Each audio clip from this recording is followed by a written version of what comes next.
Buenos días, Iglesia Adventista del Séptimo Día de South Manchester, y simplemente buenos días, Iglesia Adventista del Séptimo Día de South Manchester.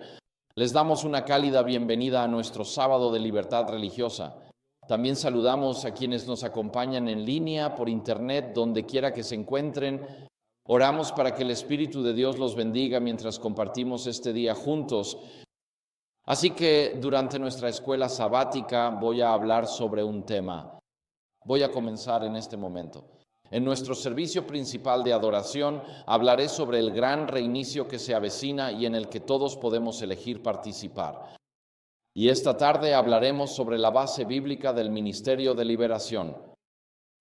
Hoy en día vemos que muchas personas seculares están jugando con el ocultismo y de hecho una forma válida de evangelismo y alcance es participar en el Ministerio de Liberación. Y esta tarde hablaremos sobre la base bíblica del Ministerio de Liberación y eso será seguido por un estudio llamado El Obrero de la Undécima Hora. Veremos quiénes son los obreros de la undécima hora en el Evangelio de Mateo, capítulo 20. ¿Quiénes son los obreros de la undécima hora que, según Jesús, son llamados para terminar la obra y llevar el Evangelio hasta los confines del mundo?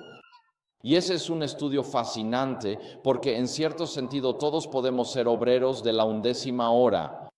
Así que para nuestra escuela sabática de esta mañana quiero hablar sobre la libertad que tenemos para compartir nuestro testimonio y para compartir lo que Dios ha hecho por nosotros. Y los invito a abrir sus Biblias en Mateo capítulo 4 y vamos a retomar la historia allí en el versículo 36, la historia de Jesús cruzando el mar de Galilea. Y nuestra charla de esta mañana se titulaba La tradición por encima de todas las tradiciones. Pero perdí mi charla en Austria hace 3 días, así que pensé que sería mejor cambiar de tema. Así que vamos a hablar sobre la historia de Jesús cruzando el mar de Galilea y lo que eso significa para nosotros hoy. Así que al comenzar este estudio en la palabra de Dios, les invito a inclinar sus cabezas conmigo. Y vamos a invitar una vez más la presencia del Espíritu Santo. Así que, querido Padre Celestial, te damos gracias por el don de Jesucristo. Te agradecemos que no enviaste a tu Hijo al mundo para condenar al mundo, sino para que el mundo sea salvo por medio de él. Y ahora, Padre, al reflexionar sobre esta historia de la vida de Jesucristo, oro para que las lecciones que contiene penetren en nuestras vidas y en nuestros corazones. Ruego, Señor, que den una cosecha de justicia en cada una de nuestras vidas. Ruego, querido Padre Celestial, que usemos las libertades que aún tenemos aquí en el Reino Unido. Compartir lo que Dios ha hecho por nosotros y guiar a las personas a Jesucristo. Así que, Señor, mientras pasamos estos momentos juntos, que tu Espíritu hable a través de mí y para mí. En el nombre de Jesús, humildemente oro. Amén.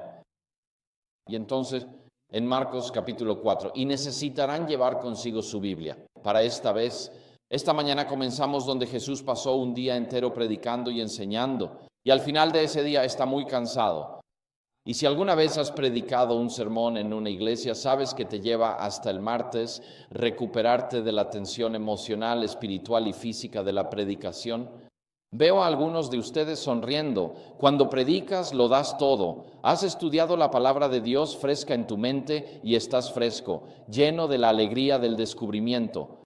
Y cuando predicas te sientes completamente agotado al final.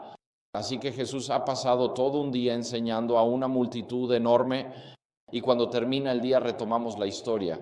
En el versículo 36, los primeros 35, dice: En aquel mismo día, cuando llegó la tarde, les dijo: pasemos al otro lado.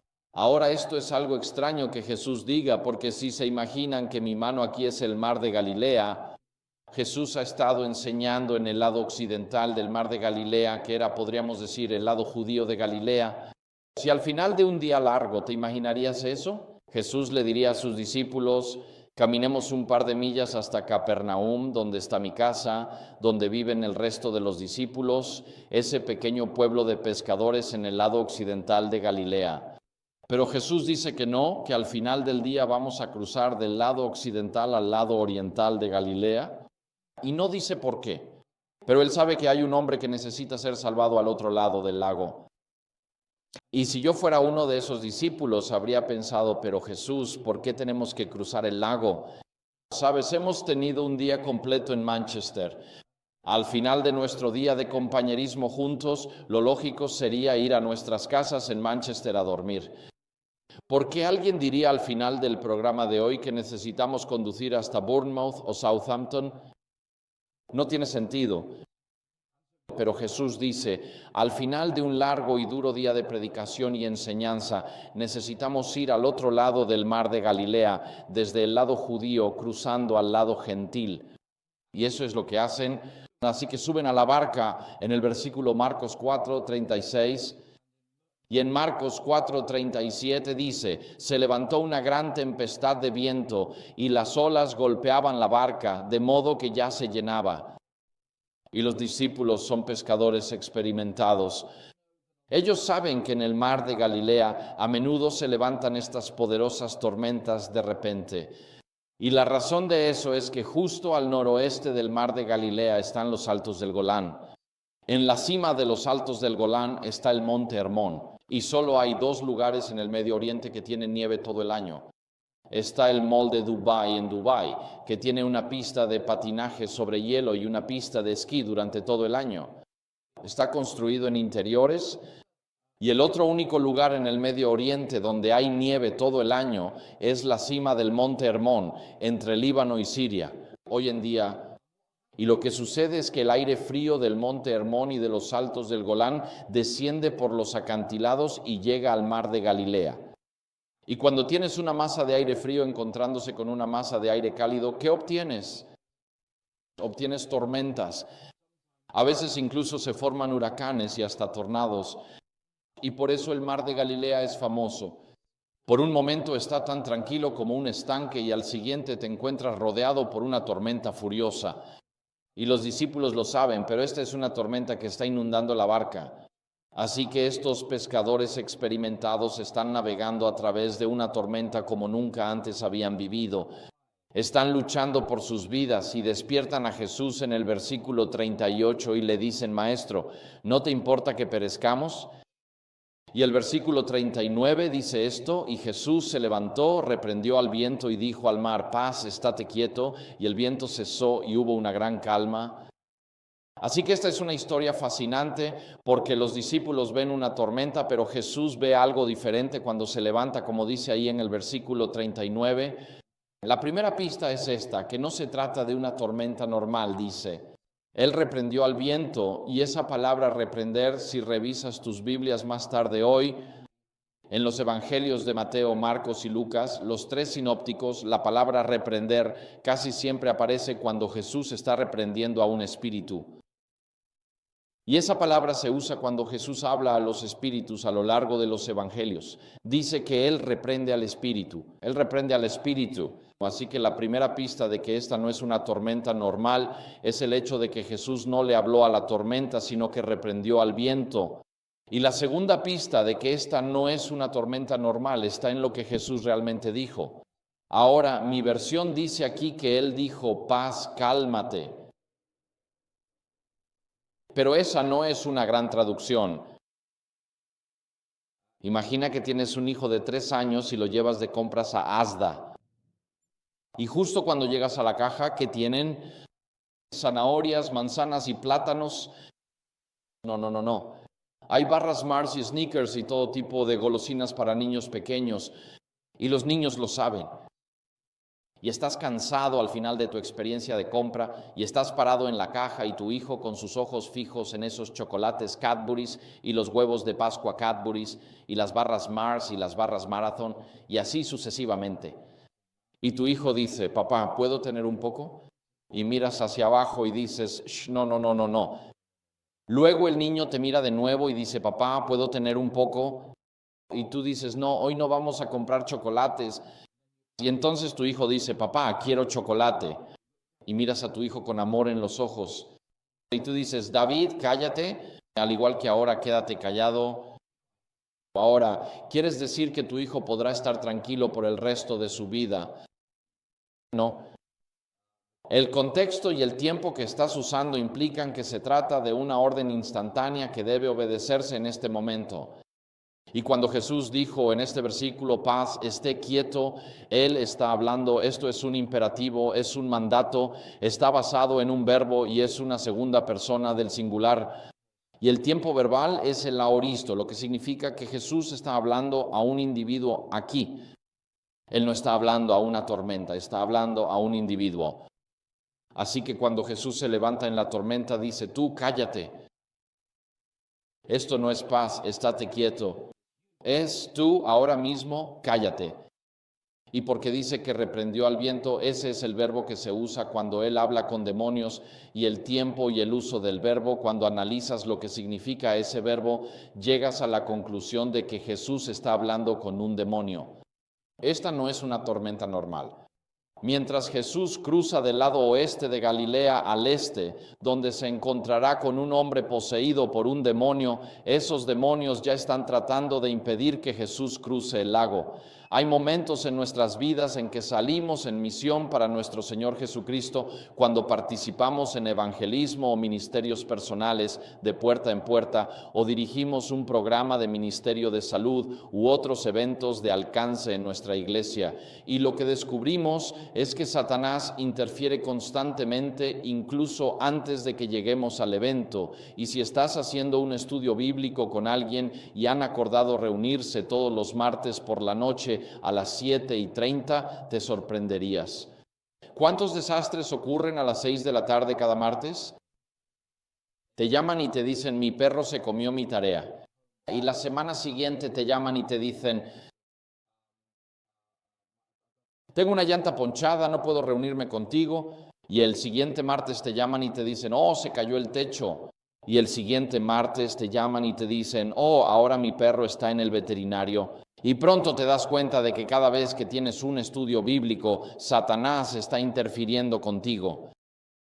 Si alguna vez has hecho estudios bíblicos o preparado a alguien para el bautismo, esta es una experiencia común. Quiero animarte. Cuando enfrentamos la interferencia de Satanás, la solución no es humana. La solución es arrodillarse y reprender a esos espíritus en el nombre de Jesucristo. Eso es lo que sucede. Es una batalla espiritual en curso. Los discípulos están asombrados y en el versículo 41 dice, y temieron con gran temor y se decían el uno al otro, ¿quién es este que aún el viento y el mar le obedecen? Que hasta el viento y las olas le obedecen. Así que los discípulos bajan de ese barco en el lado gentil de Galilea y se preguntan, ¿quién es exactamente Jesucristo? ¿Qué clase de hombre es este que puede calmar la tormenta y apaciguar las olas? Así que mantén tu dedo en Marcos 4 y regresa al Salmo 107 y entenderás por qué los discípulos están haciendo esta pregunta. Están haciendo esta pregunta con buena razón, porque el Salmo 107 habla de cómo Dios rescata a los que están en problemas. Y habla de personas que están enfermas, personas que están en prisión, personas que están perdidas en el desierto. Y hay una parte del Salmo 107 que habla de aquellos que bajan al mar en sus barcos para hacer negocios. Y dice en el Salmo 107, versículo 25, que describe cómo llegan las tormentas. Dice, porque Él ordena y levanta el viento tempestuoso que eleva las olas del mar, suben hasta los cielos, descienden hasta las profundidades, su alma se derrite a causa de la angustia. Tiemblan y se tambalean como un borracho y no saben qué hacer. Versículo 28. Entonces claman al Señor en su angustia y Él los libra de sus aflicciones. Él calma la tormenta y las olas se aquietan. Y ahora este pasaje dice que cuando las personas bajan al mar y quedan atrapadas en las tormentas del mar, el versículo 28 dice que claman al Señor en su angustia. Ahora bien, en tu Biblia la palabra Señor está en mayúsculas. Bien, lo que eso significa es que así es como los traductores al inglés traducen Yahvé o Jehová. Así es como traducen la palabra Jehová, el nombre personal de Dios, el Dios creador. Así que el Salmo 107 dice que cuando clamas a Jehová, el creador del universo, Él calmará la tormenta y apaciguará los vientos. Así que regresa a Marcos capítulo 4. Jesús acaba de calmar la tormenta y apaciguar los vientos. Y así los discípulos acaban de ver a Jesús hacer lo que solo el creador del universo puede hacer. Y entonces bajan de la barca pensando, ¿qué clase de hombre es este? ¿Quién es exactamente Jesús de Nazaret, que hasta el viento y las olas le obedecen? Jesús acaba de hacer lo que solo Dios puede hacer. Puede que estés estudiando con un amigo tuyo y que su religión niegue que Jesucristo es Dios. Y una manera útil de mostrar que Jesús es Dios es repasar las historias de los evangelios y demostrar que Jesús hace repetidamente lo que solo Dios puede hacer. Como en Marcos 2, en este evangelio Jesús dice, Hijo, tus pecados te son perdonados. Si los fariseos dicen, ¿quién se cree que es? ¿Solo Dios puede perdonar pecados? Si hay creencias aquí en la ciudad de Manchester, religiones que dicen que solo Dios puede perdonar pecados, no el hombre. Pero Jesús hace lo que solo Dios puede hacer repetidamente a lo largo de los evangelios. Y así después de bajarse de esta barca, llegamos a Marcos 5, versículo 1. Voy a leer los versículos 1 al 5. Esta es la imagen del endemoniado de Gerasa. Y dice allí, Marcos 5, versículos 1 al 5, y llegaron al otro lado del mar, a la región de los Gadarenos. Y cuando él salió de la barca, inmediatamente le salió al encuentro de entre los sepulcros un hombre con un espíritu inmundo que tenía su morada entre los sepulcros, y nadie podía sujetarlo ni siquiera con cadenas, porque muchas veces había sido atado con grilletes y cadenas, pero las cadenas habían sido hechas pedazos por él y los grilletes desmenuzados. Tampoco nadie podía dominarlo. Y siempre de día y de noche andaba en los montes y en los sepulcros, gritando y hiriéndose con piedras. Y si alguna vez quieres una imagen de hasta dónde puede llevar Satanás a alguien hoy en día, esta es la imagen. Esto es lo que sucede cuando las personas entregan su conciencia a Satanás, cuando ceden el control de su mente y su cuerpo y ya no creen en la libertad religiosa y ya no creen que Dios les ha dado una conciencia y ya no son sensibles a la voz del Espíritu Santo en su conciencia. Esta es una imagen de lo que Satanás haría con todos nosotros hoy si no fuera por la presencia del Espíritu Santo en nuestra conciencia. Y esta es una imagen terrible. Este es un hombre, su cuerpo se está golpeando a sí mismo con piedras. Así que un psiquiatra diría, este hombre presenta conductas autolesivas. Pero dicho sin rodeos, está desnudo y se está golpeando el cuerpo con piedras. Así que su cuerpo está maltrecho, ensangrentado, sangrando, lleno de moretones. Es una visión terrible. Alrededor de su muñeca hay cadenas rotas, porque dice ahí en el versículo donde está, en el pasaje ahí en el versículo 3, que nadie podía atarlo. Y esa palabra se usa en Santiago capítulo 3 para decir que hemos controlado a todos los animales que existen, pero no podemos controlar la lengua. Así que la implicación del verbo aquí es que la comunidad local trata a este hombre como trataría a un animal salvaje. Y aunque está vivo, se ve obligado a vivir entre los muertos, entre las tumbas, y su cuerpo está desnudo, su cabello desordenado, su cuerpo maltrecho y roto, ensangrentado y sangrando. Y de sus ojos sale ira y odio, y de su boca salen maldiciones. Y aunque está vivo, está condenado a vivir entre las tumbas. Es un hombre sin amigos, sin familia, sin compañía humana, nadie que le dé un abrazo, nadie que le dé una palabra de aliento. Básicamente es un muerto en vida. Y ahí es donde Satanás quiere llevarnos como individuos y como sociedad cuando cerramos la voz del Espíritu Santo. Quiero que imagines que eres uno de esos 12 discípulos y te bajas de ese barco y piensas, ¿qué demonios estamos haciendo aquí? Porque acaban de cruzar del lado judío del mar de Galilea al lado gentil del mar de Galilea. En la mente de esos discípulos judíos ahora están en territorio gentil e impuro. Están parados entre las tumbas. Según la ley de Moisés, si tenías contacto con una tumba, quedabas ceremonialmente impuro. Se encuentran con un hombre con un cuerpo impuro, sangrando y magullado. Tocarlo los hace ceremonialmente impuros. Está poseído por un espíritu maligno o un espíritu impuro. Justo al pie de la montaña hay 2000 cerdos. Son animales impuros. Esos animales impuros son cuidados por porquerizos. Ese es un oficio impuro. Así que hoy leemos esta historia y no llegamos a captar todas las barreras de impureza por las que están atravesando esos discípulos en ese momento. Cruzan un lago donde había un espíritu impuro, entran en territorio gentil impuro, encuentran a un hombre físicamente impuro que está poseído por un espíritu impuro que vive entre las tumbas, así que es ceremonialmente impuro, y hay cerdos que son animales impuros y porquerizos impuros a su alrededor. Esta historia está llena de barreras de impureza, pero Jesús, en su amor por la humanidad perdida, penetra todas esas barreras de impureza. Porque al otro lado de esas barreras de impureza hay un hombre que vale la pena salvar. Y a veces venimos a la iglesia o nos sentamos en línea y miramos en nuestros hogares y tenemos la sensación de que a pesar de lo bien que nos vemos el sábado por la mañana, también tenemos cargas de vergüenza y culpa. Tenemos arrepentimientos, en mente tenemos cosas que queríamos hacer, que podríamos haber hecho y que deberíamos haber hecho. Pude haberlo hecho mejor, debía haberlo hecho de otra manera. Si volviera a tener tiempo, no volvería a tomar las mismas decisiones.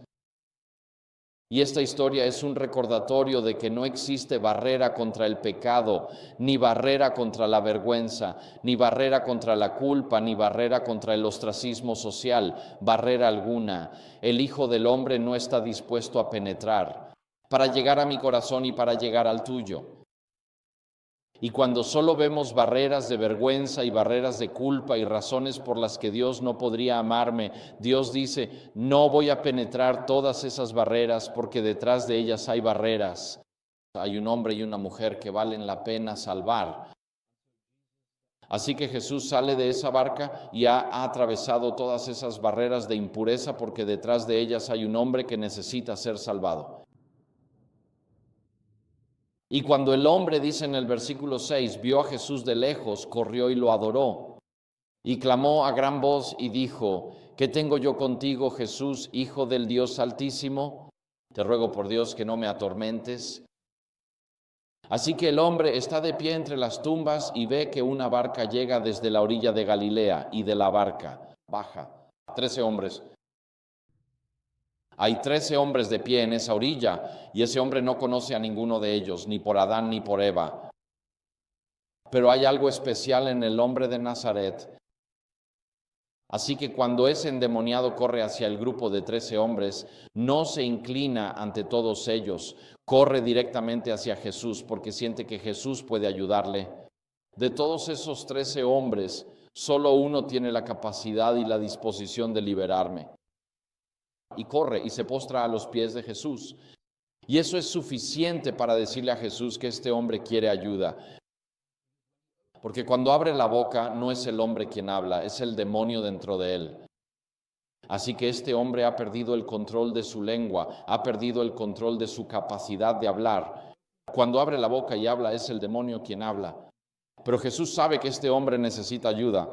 Simplemente por el hecho de que caminó hacia él y se postró ante él en adoración. Y hay momentos en nuestras vidas en los que nos enfrentamos a crisis, en los que experimentamos un dolor tan profundo, un mal tan horrendo, un shock tan traumatizante, que a veces las palabras nos fallan y no hay nada que podamos decirle a Dios. Hay momentos en tu vida en los que te enfrentas a un mal tan grande que te ves obligado al silencio.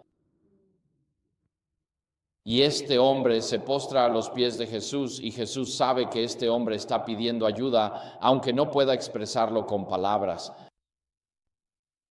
Hace algunos años conocí a una mujer en Irak. ISIS estaba desatado y ella estaba sentada en silencio en un almacén, una mujer cristiana, y tenía un plato de arroz y frijoles frente a ella. Estaba sentada sobre un colchón en el suelo. Esas eran sus únicas posesiones terrenales. Y le pregunté, ¿cómo llegaste aquí? Ella me dijo, la semana pasada ISIS conquistó la ciudad moderna de Mosul y marcaron la letra N en nuestras puertas. Eso significa N de Nazareno, que eres un cristiano. Y dijeron, tienen 48 horas para cada cristiano en Mosul. Te irás, te convertirás o serás asesinado. 3 opciones. Le pregunté, ¿qué pasó? Ella dijo, toda la comunidad cristiana se fue en menos de 24 horas. Nadie iba a quedarse y ser asesinado. Nadie iba a ser convertido a la fuerza. Todos se fueron.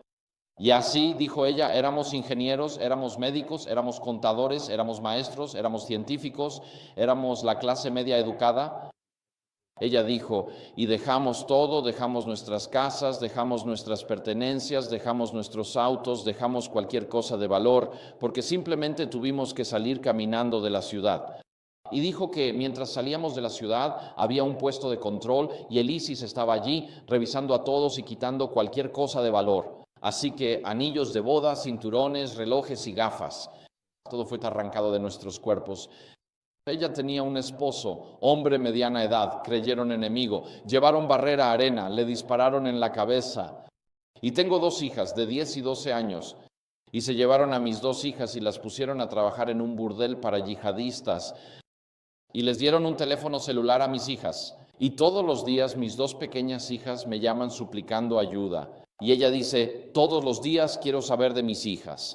Pero cuando sé de mis hijas, también quedó traumatizada, igual que ellas. Y esas pequeñas hijas le pedían a su madre, tenían una sola petición para ella. Decían, mamá, por favor, dile a los estadounidenses dónde estamos y pídeles que lancen una bomba sobre este edificio. Querían salir de su infierno viviente. Así que ella me contó su historia y luego cayó en silencio.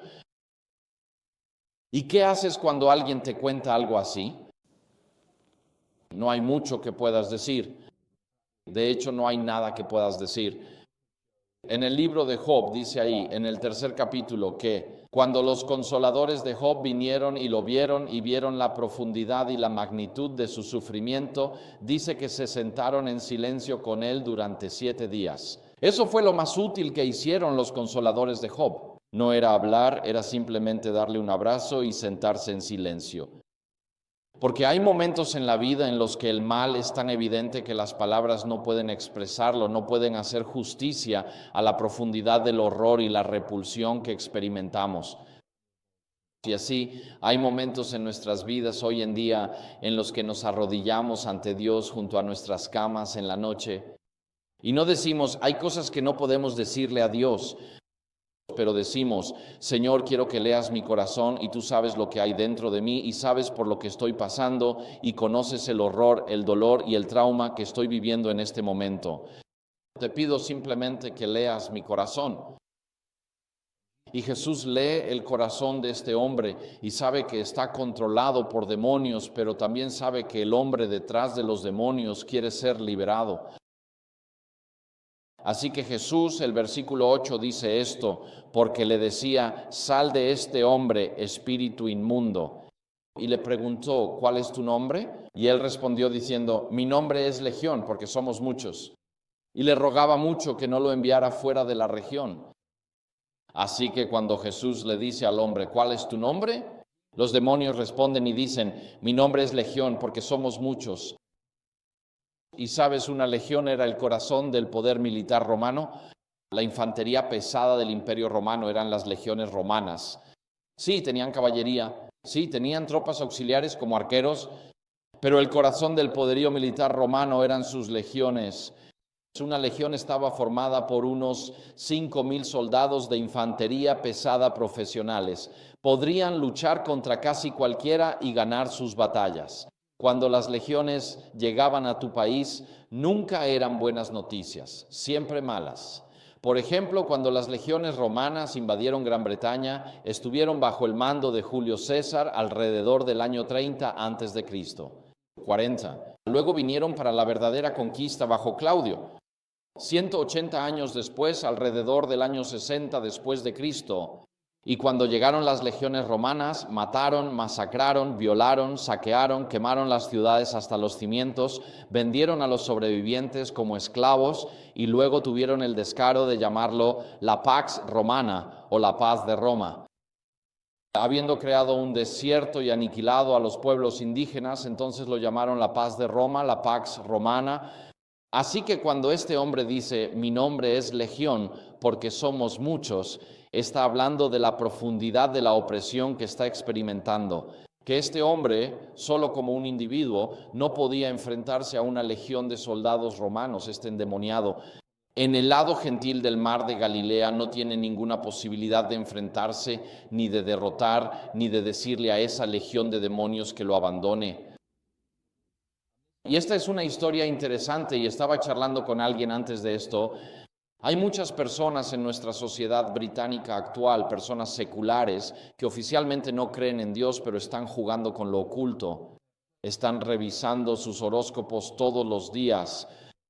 Visitan mediums, van a sesiones espiritistas, hacen lectura de la palma de la mano y adivinación, juegan con tableros Ouija. Nuestra sociedad es oficialmente en gran parte secular, pero en muchos sentidos en realidad se está volviendo pagana. Y hay una gran manera de ministrar a las personas atrapadas en lo oculto, si son seculares, es decirles que Jesucristo puede liberarlos. Ahora, muchos musulmanes sepan que Mahoma está muerto y Jesús está vivo, y Jesús tiene la autoridad y la capacidad de liberarlos. Y así, los musulmanes saben que cuando estás poseído o atacado por un jinn, bueno, esa es su palabra para algo como un ángel caído, ellos saben que Jesús tiene la autoridad para liberarte. Por eso, el ministerio entre musulmanes a menudo es precedido por un ministerio de liberación. Y nosotros, como adventistas de Cristo en la era moderna, viviendo en las últimas horas de la tierra, sabemos por el libro El conflicto de los siglos y el libro de Apocalipsis, especialmente el capítulo 16, que las fuerzas del ocultismo y el espiritismo serán actores principales al final de los tiempos, buscando engañar a la humanidad. Por eso no deberíamos apartarnos del ministerio de liberación, deberíamos abrazar el ministerio de liberación, porque es así como las personas son liberadas, son liberados del control satánico, de la opresión satánica y de la demonización. Y así los demonios le suplican a Jesús que no los envíe fuera del país. Y en el versículo 11 dice lo siguiente: ahora bien, había allí cerca de los montes una gran piara de cerdos paciendo. Y todos los demonios le rogaron a Jesús diciendo: envíanos a los cerdos para que entremos en ellos. Y de inmediato Jesús les dio permiso. Y los espíritus inmundos salieron y entraron en los cerdos. Y la piara se precipitó violentamente por un despeñadero hacia el mar. Eran como 2000 y se ahogaron en el mar. Y este fue el primer colapso bursátil registrado en la historia. ¿Y por qué digo eso? Porque 2000 cerdos son muchos cerdos. Incluso hoy en día 2000 cerdos son muchos cerdos. Y 2000 cerdos representarían la riqueza colectiva de las comunidades locales. Y así, incluso hoy en día en Medio Oriente, un pastor camina por el pueblo de un lado al otro temprano en la mañana, y todos los animales del pueblo, a medida que pasan por la calle, salen automáticamente de sus establos en sus casas, no necesitan que se les diga que lo hagan, y se unen al rebaño. Y a medida que los pastores caminan por el pueblo, el rebaño de animales se va haciendo más grande, y así, finalmente, cuando el pastor sale del pueblo, todos los animales están con él. Y al final del día, cuando el pastor regresa al pueblo, camina por la calle principal hacia el interior del pueblo. Y mientras camina por el pueblo, cada uno de los animales se va separando hacia su respectivo establo. Ellos saben dónde está su hogar. Así que en aquellos días, si tu hijo estaba enfermo, tal vez vendías un animal e ibas a ver a un médico. Si tu hija se iba a casar, quizá dabas algunos animales como dote. O vendías algunos animales para pagar la boda. Si querías hacer un viaje largo, tal vez vendías algunos animales. Si querías construir una casa, vendías algunos animales. En aquellos días los animales representaban la riqueza, y aún hoy hay partes del mundo donde los animales representan la riqueza. Si vas, digamos, a Kenia, muchas de las tribus allí, los animales que tienen representan su riqueza. Esta es una realidad hoy en día. Así que esta manada de 2000 cerdos representa la riqueza colectiva del pueblo local. Esto representa sus cuentas de ahorro. Esta es su cuenta de jubilación. Estas son sus inversiones en la bolsa de valores. Este es su fondo para emergencias. Estos son los animales con los que van a pagar por sus hijos cuando se casen, y así sucesivamente. Estos cerdos son muy valiosos para esas personas. Y cuando Jesús envía a los demonios a los cerdos, ellos van a la orilla oriental del mar de Galilea. Y puedes ir allí hoy en día y hay un escarpe, y el escarpe tiene unos 60 metros de altura, digamos unos 180 pies. Es una caída empinada hacia el mar de Galilea. Puedes ver dónde ocurrió esta historia y puedes ver dónde. Los cerdos corrieron por el acantilado, cayeron al agua y se ahogaron. Ahora nos preguntamos, ¿por qué cuando Jesús liberó a este endemoniado provocó una catástrofe económica en la comunidad local? ¿Por qué Jesús no pudo simplemente encarcelar a esos demonios en cadenas de la más profunda oscuridad, donde otros demonios están retenidos hasta el juicio final? Lee sobre eso en otras partes del Nuevo Testamento. ¿Por qué Jesús no pudo simplemente encarcelar a esos demonios para que ya no pudieran atormentar a la humanidad? ¿Por qué no pudo ponerlos bajo juicio antes de que realmente comenzara el juicio final de los demonios? Bueno, la respuesta, me parece, es esta. Si estudias medicina, una de las primeras reglas que aprendes es no hacer daño. ¿Es eso correcto? Hagas lo que hagas, no hagas daño. Y Jesús no siguió ese mandato hipocrático en este caso. Sí, liberó a este hombre, pero trajo una catástrofe económica a la comunidad local. ¿Por qué hizo esto Jesús? Bueno, me parece que la lección en esta historia es muy clara y es la siguiente: que a los ojos de Dios la salvación de un alma es más importante que todo lo demás. El oro de Fort Knox o el oro en el Banco de Inglaterra o la riqueza que este mundo pueda ofrecer. Que tu salvación es más importante para Dios que toda la riqueza que este mundo pueda ofrecer. Que la salvación de la gente de Manchester es más importante para Dios que todo el dinero que tenemos en nuestras cuentas bancarias. A Dios le importa más salvar almas que aumentar nuestra riqueza. Y esto nos recuerda que cuando nos sentamos aquí en la mañana del sábado, y a veces la gente viene a la iglesia en sábado y se ve bien en la mañana del sábado, pero algunos de nosotros aquí venimos de lugares donde se nos han dicho palabras duras durante toda la semana. A veces la gente viene a la iglesia y es un respiro del hostigamiento verbal que reciben durante la semana en casa. Hay personas que vienen a la iglesia y sus oídos resuenan con cosas como: nunca debí casarme contigo, mi papá tenía razón sobre ti, pude haber hecho algo mejor que casarme contigo. Eres un niño sin valor, nunca vas a llegar a ser mucho en la vida. ¿Por qué no puedes ser como ese niño que vive al final de la calle? Ojalá pudiera devolverte, cambiarte de nuevo. La gente viene a la iglesia desde un mundo de hostilidad verbal, flechas dolorosas que son lanzadas a nuestros corazones. La gente viene a la iglesia con un nivel de quebranto y de corazones rotos y simplemente con dolor interno porque no escuchan nada que los afirme como hijos e hijas del Dios viviente. Así que quiero que escuchen esto muy claramente esta mañana. A los ojos de Dios eres más importante que toda la riqueza que este mundo puede ofrecer. Y conocemos el precio de todo en el occidente moderno, pero rara vez reflexionamos sobre el verdadero valor de las cosas. Hoy en día puedes comprar a un ser humano en Libia por un par de cientos de dólares. Sí, la esclavitud está viva y vigente en el norte de África. Puedes comprar a un migrante que ha viajado desde el África subsahariana con la esperanza de cruzar a Europa, pero es capturado por traficantes y vendido en los mercados de esclavos de Libia. Sí, incluso hoy en día. Sabemos cuánto cuesta comprar a un ser humano, pero hemos perdido de vista el valor de un ser humano. Dios envió a su único Hijo al mundo para pagar el precio y ser redimidos. Y esta historia me recuerda que yo valgo más para Dios y tú vales más para Dios. Que toda la riqueza que este mundo pueda ofrecer. Así que la próxima vez que alguien te ataque verbalmente y quiera degradarte, denigrarte, despreciarte y menospreciarte y todo lo demás, solo recuerda esta historia. Jesús te salvó. Él vino a salvarte reconociendo que eres más importante que todo o cualquier cosa que ese abusador tenga en este mundo. Eres más importante para Dios que cualquier cosa que este mundo pueda ofrecer. Y la historia continúa, versículo 14.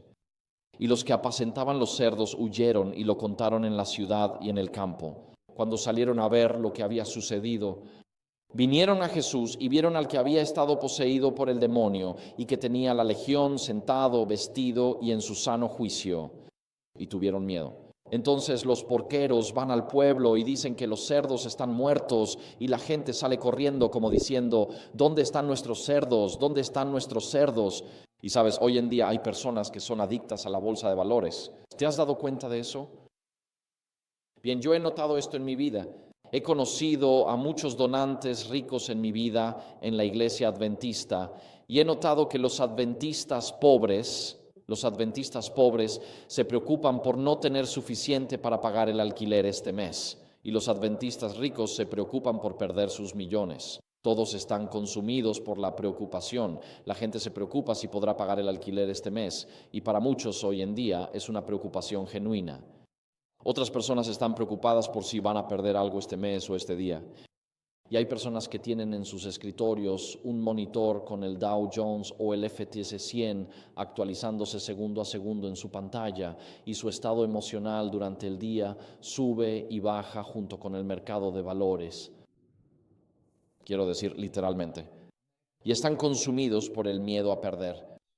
Y cuando esas personas salen y ven a este hombre sentado a los pies de Jesús, ven una nueva creación.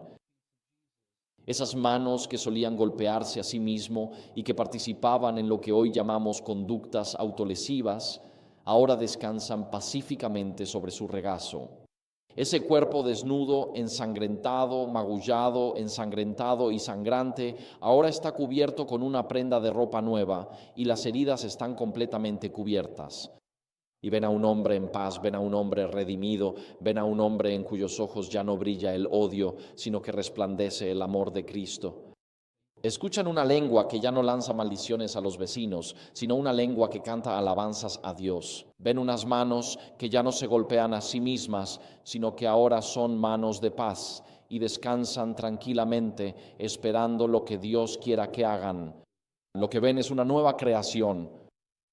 Y en el capítulo 5 de Marcos, los primeros 5 versículos, aquí vemos lo que Satanás haría con un ser humano si se le da la menor oportunidad. Entrando en su vida y luego más adelante en la historia, vemos lo que Dios quiere hacer en la vida de un ser humano. Y podemos hacer esa transición de aquí a allá cuando ejercemos nuestra libertad religiosa y comenzamos a escuchar la voz del Espíritu Santo cada día. Y empezamos a permitir que Dios nos moldee a medida que nos volvemos sensibles a la palabra de Dios. Y sensibilizamos nuestra conciencia cada día leyendo la palabra de Dios. Conocer a Dios por nosotros mismos para que sepamos cuándo Él nos está hablando. Ya sabes, ni si tienes un perro y lo llevas a un parque para perros y hay otros 99 perros allí. Entonces hay 100 perros corriendo en el parque para perros y tu perro se llama Charlie y quieres que Charlie regrese contigo porque es el final del tiempo de juego. Te quedas ahí y dices, Charlie, vuelve. No, dices, Charlie, ven aquí. Y tu perro sabe lo que significa Charlie, ven aquí, ¿no? Él reconoce la misma voz entre todos los adultos que hay alrededor del parque y corre hacia ti. Y cuando pasas mucho tiempo con otra persona, llegas a saber instintivamente lo que piensa y lo que quiere. Y todo importa, ¿no? Así que cuando tengo un aniversario de bodas con mi esposa y ella dice, vamos a mi restaurante favorito, yo sé que es Olive Garden, donde pedimos sopa y ensalada, pero si paso de largo el Olive Garden y entro a Taco Bell, es porque prefiero Taco Bell. Los burritos de 5 capas son muy buenos. Ni siquiera tienes que bajarte del auto para comerlos, ¿sabes? Puedes pasar por el autoservicio y seguir conduciendo, comiendo y manejando al mismo tiempo. Para mí eso es una comida muy eficiente. No tengo que perder tiempo deteniéndome y sentándome en una mesa para Taco Bell. Pero sé que a mi esposa no le gusta Taco Bell. Y después de 25 años de matrimonio, mientras vamos conduciendo hacia la ciudad, ella ya no necesita decirme, vamos a Olive Garden. A estas alturas sé exactamente cuáles son sus deseos. Y cuando has pasado mucho tiempo con alguien, llegas a saberlo de manera instintiva e inmediatamente lo que quieren hacer en ciertos asuntos. Y cuando caminamos con el Señor día tras día y alimentamos nuestra mente con la palabra de Dios, como hablamos anoche, leyendo y aplicando las enseñanzas de Jesucristo a diario, entonces cuando surgen preguntas en la vida, sabemos instintivamente cuál es la voluntad de Dios en ese asunto.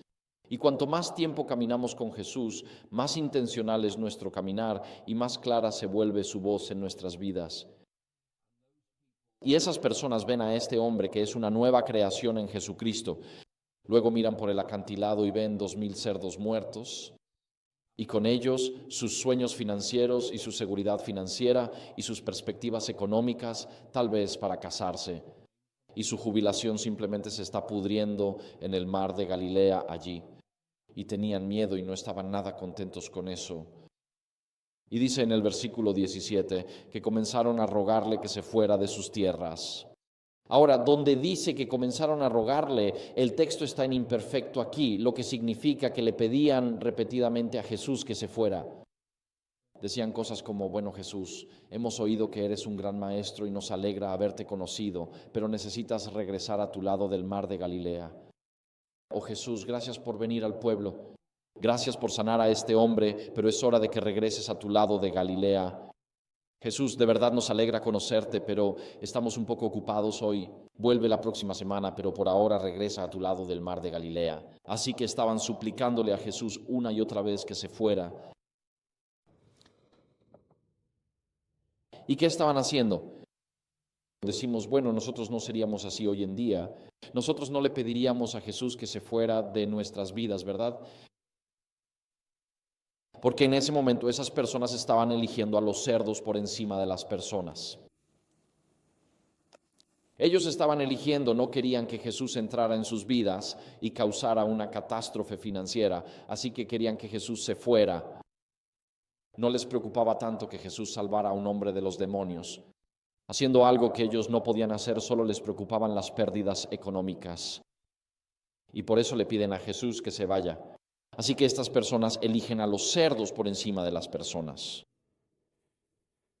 Y decimos que nosotros no seríamos así hoy en día. ¿De verdad?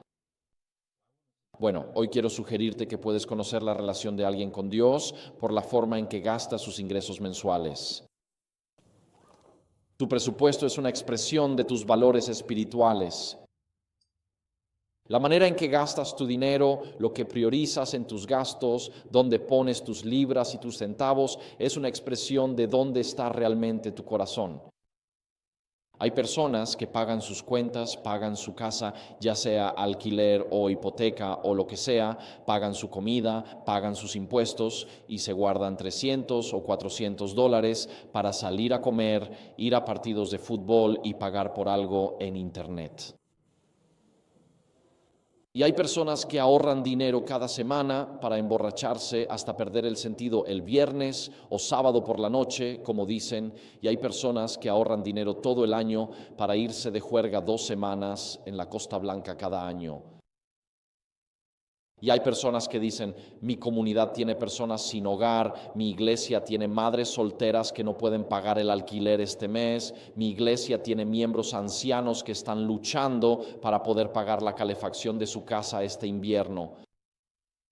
Voy a reorganizar mis gastos para poder bendecir a los hijos de Dios que están sufriendo y necesitan ayuda.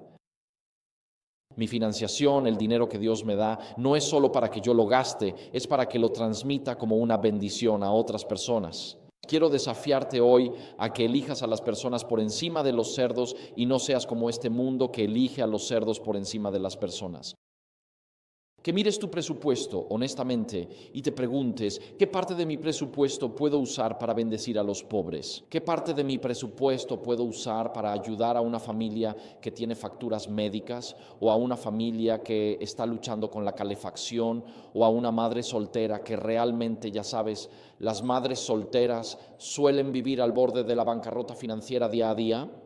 Y un neumático reventado, un motor averiado, una ventana rota, y eso las lleva al colapso financiero. Piensa en esto, en cómo usas tus finanzas. Oh, que el pueblo de Dios sea conocido por el amor que tenemos los unos por los otros, por el hecho de que nos cuidamos mutuamente, por el hecho de que oramos intencionalmente. Señor, ¿A quién puedo bendecir en esta próxima semana?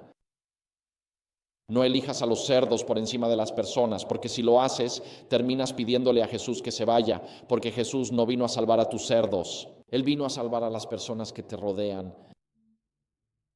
Y así comenzaron a rogarle a Jesús que se fuera, y mi tiempo aquí casi se ha terminado. Así que dice en el versículo 18, cuando Jesús subía a la barca, el que había estado poseído por el demonio le rogaba que le permitiera estar con él. Pero Jesús no se lo permitió y le dijo, ve a tu casa, a los tuyos, y cuéntales cuán grandes cosas ha hecho el Señor contigo y cómo ha tenido compasión de ti. Y así, el endemoniado, mientras la gente le suplica a Jesús que se vaya, el endemoniado, en el mismo tiempo verbal, en griego, ahora le suplica a Jesús, ¿puedo ir contigo, por favor? Quiero seguirte, quiero estar cerca de ti todos los días. Tú acabas de salvarme de los demonios, no hay otro lugar al que quiera ir. Y Jesús le dice, no, Él le dice, quiero que regreses a esta comunidad que acaba de rechazarme, que acaba de suplicarme que me vaya, que acaba de elegir cerdos en vez de personas, y quiero que les cuentes lo que Dios acaba de hacer por ti. Y este hombre no quiere hacer eso, él quiere estar con Jesús. Pero Jesús le dice, vuelve con tus amigos y cuéntales lo que Dios ha hecho por ti, lo que el Señor ha hecho por ti, dice mi versión aquí. Así que a los ojos de Jesús, un primer rechazo nunca es un rechazo definitivo. Y un segundo rechazo a escuchar el Evangelio no es un rechazo definitivo, ni tampoco un tercer rechazo. Estas personas han estado suplicando repetidamente a Jesús que se vaya. Y la respuesta de Jesús a esas personas es, sí, puede que me vaya, pero voy a enviarles un testigo a su comunidad. Y esa persona va a dar testimonio de la bondad de Dios en su comunidad. Y puede que hoy salgamos de este lugar y regresemos a nuestros hogares o lugares de trabajo o matrimonios o escuelas, donde Jesús no es reconocido, Jesús no es honrado y Jesús no es bienvenido. ¿Y cómo van a conocer a Dios si no vamos a ser testigos de su bondad en nuestras vidas? Así que Jesús le dice a este hombre, sí, me han pedido que me vaya, me pidieron que me fuera una vez, 2 veces y 3 veces, pero esa no es el final de la historia, porque donde hay vida hay esperanza. Así que te pido que regreses a esta comunidad que acaba de rechazarme y les cuentes la bondad y la misericordia que Dios te ha mostrado. Fíjate en esto, Jesús no dijo, ve y dales un estudio bíblico sistemático sobre los 28 fundamentos. Él dijo, ve y cuéntales lo que Dios ha hecho por ti. ¿Y por qué pide esto? Porque la gente puede discutir tu teología, pero no pueden discutir lo que Dios ha hecho por ti. Si Dios ha sanado tu cuerpo del cáncer, ese es un punto de conexión con cada víctima de cáncer que hay hoy en día. Y cuando dices, esto es lo que Dios ha hecho por mí, les da esperanza y les hace saber que hay alguien más grande que nosotros que puede traer sanidad. Si Dios ha sanado tu matrimonio, si Dios ha sanado tu cuerpo, si Dios ha sanado tu mente, si Dios ha traído paz en vez de guerra a tu hogar, si Dios ha traído esperanza a tu corazón, en lugar de la desesperación existencial de la filosofía moderna, de la desesperanza en la que vivimos en Occidente, si Dios ha traído esperanza en vez de desesperación, si Dios ha traído consuelo en lugar de dolor, si Dios ha traído paz en lugar de conflicto, a tu corazón, hogar, matrimonio, vida, eso es lo que compartes con las personas.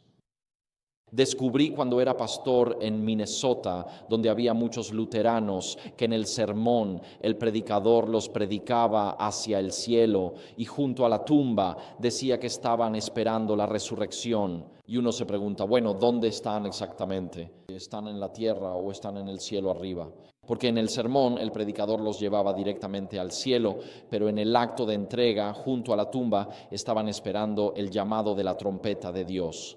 Y así sales de esos funerales pensando, bueno, ¿dónde está Dios? Y luego cuando hablas con tus amigos luteranos allí en Minnesota es como, bueno, ¿qué les pasó? Tu esposo está en el cielo mirándote desde arriba o está en la tumba esperando el llamado de Jesús. Y la gente no lo sabía. Y lo que descubrí entonces fue que sí puedes compartir la verdad y algunas personas la aceptaron. La mayoría de la gente discute la verdad bíblica. Pero si compartes lo que Dios ha hecho por ti o lo que Dios ha hecho por mí, Él me ha dado la esperanza de que algún día volveré a ver a mis seres queridos. Él me ha dado la esperanza de que algún día resucitaré con un cuerpo inmortal, imperecedero, incorruptible. Eso es lo que Él ha hecho por mí. Es otra manera de expresar la verdad, pero es mucho más personal. Y es lo que Dios ha hecho por ti.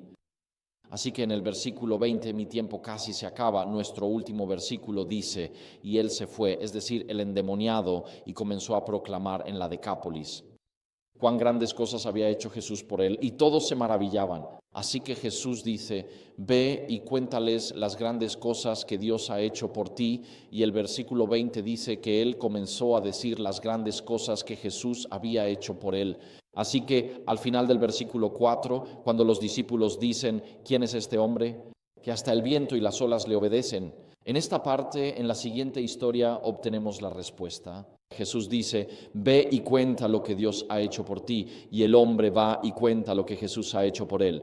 Y así, esos dos versículos juntos nos dejan saber que Jesús es Dios entre nosotros. Él es Dios en la tierra, Él es Emmanuel y ha venido a esta tierra para buscar y salvar lo que se había perdido. Y podrías decir, bueno, ¿fue exitoso este misionero? Sí, lo fue. No veremos el texto ahora, pero la próxima vez que Jesús cruza el mar de Galilea del lado judío al lado gentil, que es al final de Marcos 7, hay una multitud de 4,000 hombres esperando para recibirlo. La siguiente vez que Jesús vino a la región de Decápolis, 4,000 hombres lo estaban esperando, porque este hombre había estado contando lo que Dios había hecho por él. Así que quiero desafiarles a todos ustedes aquí hoy. Nuestro tiempo se ha terminado, necesito terminar. Todavía tenemos libertad religiosa en el Reino Unido. Usa esa libertad para brillar por Jesucristo. Y si no estás seguro de qué puedes hacer, simplemente prepara tu testimonio. Tu testimonio tiene 3 componentes. Antes de conocer a Jesús, ¿cómo conociste a Jesús? ¿Qué ha hecho Jesús por ti? Prepara tu testimonio. Puede durar 2 minutos, puede ser de 30 segundos, puede ser de media hora. Quizás quieras escribirlo en el reverso de una tarjeta de presentación y ponerlo en tu Biblia, con todos los puntos clave enumerados allí. Pero prepara tu testimonio y con las libertades que aún disfrutamos en este país, y alabado sea Dios por esas libertades que no durarán para siempre. Pero mientras tengamos la luz de la libertad, prepara tu testimonio esta semana y comienza a orar desde el domingo o el lunes. Señor, dame a alguien en mi vida esta semana con quien pueda compartir mi testimonio. Tráeme a alguien a mi vida que me haga una pregunta y la conversación llegue a ese punto de cruce y sabes, está sucediendo. Y puedes dirigir la conversación hacia lo mal que está el clima o lo bien que va el cricket, o puedes dirigir la conversación hacia lo que Dios ha hecho por ti. Y en ese momento, y sientes que se acerca y pasas el día orando, Señor, ¿cuándo voy a tener esta conversación? ¿Cuándo vas a traer a esta persona a mi vida? Estás orando, Señor, que suceda hoy, que suceda hoy.